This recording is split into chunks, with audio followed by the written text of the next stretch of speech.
Good trouble. That's a curious phrase. Trouble that's good? Is there such a thing? What does that even mean? Trouble.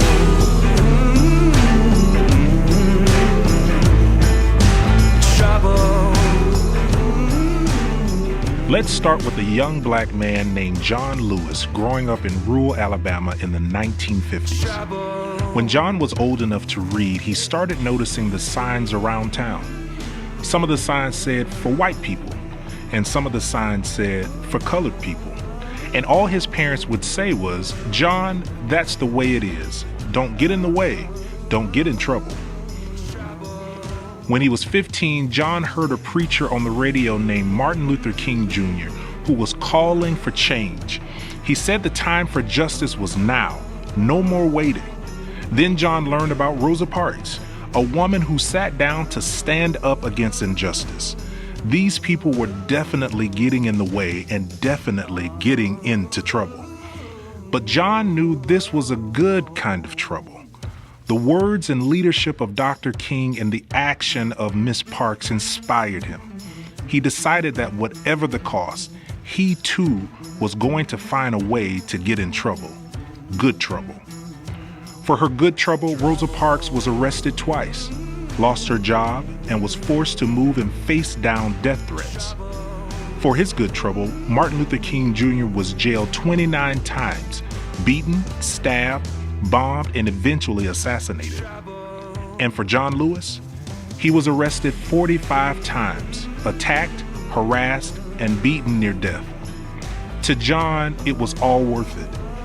And he would say again and again, when you see something that is not right, not fair, not just, say something, do something, get in trouble, good trouble.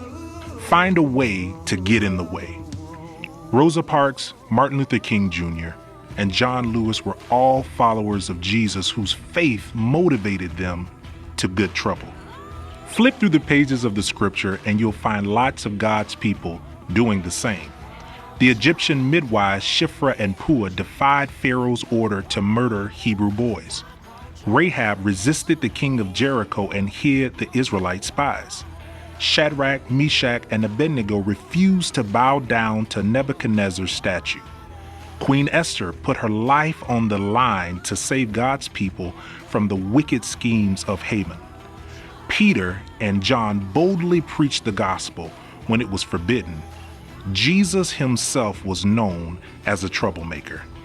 Throughout church history, wherever you find kingdom people, you find good trouble. Kingdom people caring for the rejects and outcasts of society. Kingdom people martyred for faithfulness to Jesus and for translating the Bible. Kingdom people fighting to end slavery. Kingdom people in prison for their pacifism. Kingdom people worshiping in underground churches. Kingdom people marching and boycotting, repenting and praying, sacrificing and loving.